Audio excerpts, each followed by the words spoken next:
지난해 11월 보건복지부는 의대 증원 절차 일정을 이렇게 발표했습니다. 전체 의대 정원의 수요 규모를 이제 파악을 해서 교육부에 넘기면 12월 말 늦어도 1월 초까지는 지금 할 계획으로 있고요. 늦어도 1월 초부터는 교육부가 증원 절차를 착수할 수 있을 걸로 봤지만 아직 증원 규모에 대한 아무런 발표도 없습니다. 보건복지부 장관이 17일 대통령에게 보고한 후 발표할 거란 얘기도 있었지만 이 일정은 연기된 걸로 확인됐습니다. 추후 발표 날짜로는 다음 달 설 연휴 전후가 거론되고 있고 올해 1,000명 정도 우선 증원한 후 2~3천 명까지 확대한다는 계획이라고도 알려졌지만 보건복지부는 이를 부인했습니다. 복지부 관계자는 마지노선이 4월 말이란 것만 정해졌다며 최종 결정권자와 의사단체와의 간극이 아직 크기 때문이라고 더딘 진행의 이유를 설명했습니다. 의사협회가 총파업을 불사하며 증원을 반대하는 상황에서 자칫 섣부른 발표가 혼란을 일으키는 걸 우려하고 있다는 취지로 해석됩니다. 신속하게 지금 대응하지 못한다면 그런 필수 의료나 지방 의료 붕괴 같은 의료 현안 문제들을 해결할 수 없고 결국 그런 것들이 국민들의 신뢰들을 얻지 못하는 증원 규모 미확정 상황은 교육 현장에도 영향을 주고 있습니다. 의과대학의 준비는 전무하다고밖에 볼 수 없죠. 기초학교 수도 보충해야 되는 거 여러 가지 문제점이 있는데 의대 증원 총원이 확정된 뒤 학교별 증원 규모를 배분해야 하는 교육부도 어떤 절차도 밟지 않고 있다고 밝혔습니다. SBS 조동찬입니다. 의대 증원은 누가 결정해야 되느냐? 지금 의사 면허 누가 주고 있죠? 국가가 주고 있어요. 국민에게 의사 면허권을 받지 않은 사람은 의료행위를 할 수 없어요. 그렇기 때문에 의사 수를 늘리느냐 안 늘리느냐의 절대 권한은 저는 국민에게 있다고 생각합니다.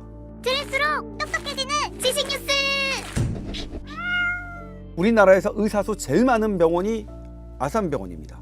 그런데 거기 간호사가 뇌수술 거기서 못 받고 서울대병원에서 받은 게 충격이었죠. 들여다봤더니 거기에 신경외과 뇌수술하는 의사는 2명뿐입니다. 안녕하십니까. 스프 컨트리뷰터 조동찬 의학전문기자입니다. 3년 전 2020년 지난 정권에서 그때도 의사단체가 총파업을 이슈로 거리로 나왔습니다. 그때 이슈도 공공병원과 공공의대를 통한 의대 증원이었습니다. 그때 어떻게 타협이 됐냐면 코로나가 안정화된 이후에 다시 논의하자는 게 당시 정부와 당시 의사단체의 협상 결과였어요. 의대 증원은 3년 전에만 있었던 게 아니라 제가 2008년에 의학 전문기자 일을 시작했는데 그때부터 화두였습니다. 의대 증원은 정부의 확고한 의지로 실행하겠다고 그랬죠. 언제부터? 2025년도. 의대에 입학해서 전문의가 되는데 10년의 시간이 필요하므로 지금 증원하지 않으면 아까 신경외과 의사, 뇌수술하는 의사 신경외과라고 했죠. OECD에 우리가 2배 넘습니다. 이렇게 많은데 다들 어디가 있어? 다들 뇌를 안 해요. 척추를 합니다. 신경외과 이 영역에서도 가장 힘든 뇌는 안 해요. 두개골을 열어 뇌혈관 수술이 가능한 의사는 전국에 146명밖에 없습니다. 뇌는 응급해야 되거든요. 그리고 뇌수술은 그냥 리스크가 너무 커요. 도와줘야 돼요. 그리고 뇌는 수술하고 난 다음에도 뇌 환자는 계속 잘 봐야 돼요. 타이밍 한 번만 놓쳐도 그냥 끝이에요. 수술 아무리 잘해도. 혈관 쪽이 좀 어렵잖아요. 또 환자들도 중하고 그래서 많이 없는 데다가 꼭 혼자서 계속 있을 수는 없잖아요. 300씩을. 수술비는 싸고 여기에 들어가는 인원, 의사, 간호사 이런 것들은 다 하니까 아무리 따져봐도 수지 탓은 안 봐. 그러니까 대우가 안 좋죠.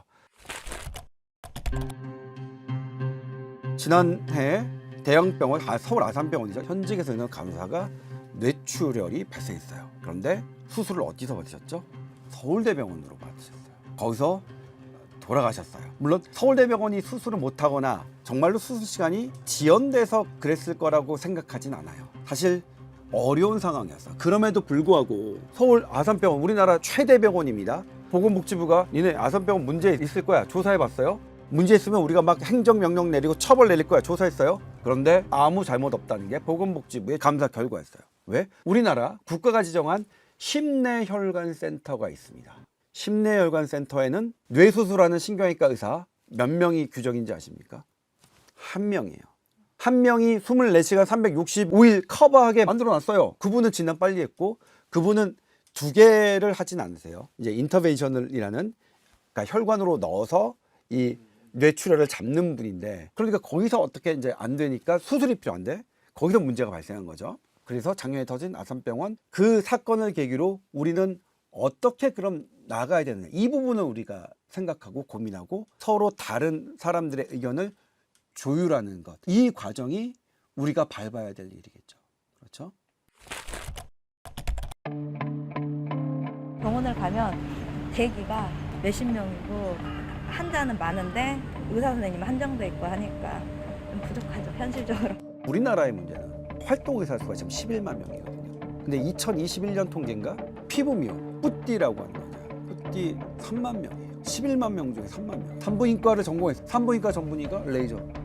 제가 얼마 전에도 보도했지만 국내 빅5 대학병원에서 암을 치료하는 의사가 그만두고 레이저.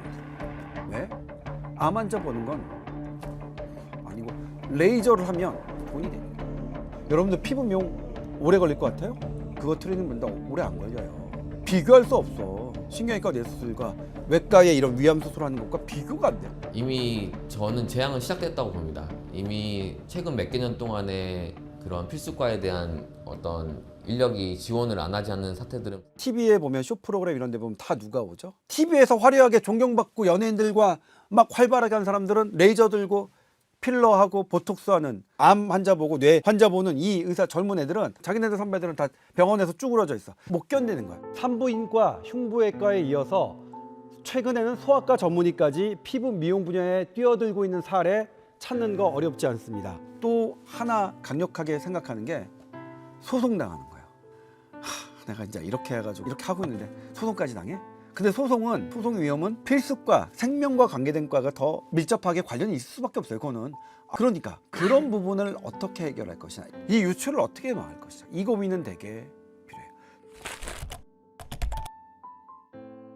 실제 다른 나라와 비교했을 때 우리나라 의료비가 어느 정도인지, 그리고 의료 수가를 올리면 이 문제가 해결되는 것인지 궁금합니다. 의료 수가만 올린다고 이 문제가 해결될 것이냐, 얼마나 올리냐에 따라 다르겠죠.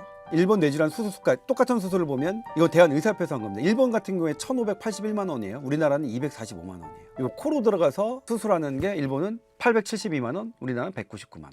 이건 일본하고 비교한 거예요. 돈을 올리면 어떻게 국민 부담이 안 올라가요. 그러니까 국민 부담 없이 수가를 올린다는 건 전 거짓말이라고 생각해요. 우리가 필요한 영역에 대해서 대우를 해준다면 그거는 국민 부담이 늘어갈 수밖에 없습니다. 그래서 그걸 설명하지 않고 필수 의료를 강화하겠다는 말은 거짓말이라고 생각합니다. 지금 필수 의료랑 지역 의료진이 부족한 게 이 논의의 핵심인 것 같은데 이 문제가 우리나라만의 현상인지 궁금합니다. 일단 힘든 거 안 하고 지방 안 가려고 하는 건 우리나라만의 문제 아닙니다. 다른 나라도 마찬가지예요. 지방, 미국, 호주, 다른 나라도 마찬가지예요. 안 가려고 해요. 그럼 어떻게 해야 되느냐? 2개죠. 강제로 하든가 아니면 대우를 좋게 하든가. 우리나라도 법적 검토를 해봤어요. 강제로 하게 하는 거 되나? 안 돼요. 법을 바꿔야 돼요. 의사단체도 검토했고 정부도 검토를 했는데 이게 헌법소원에 걸릴 가능성이 되게 높다고 판단하는 거예요. 자문한 그 법률가들이.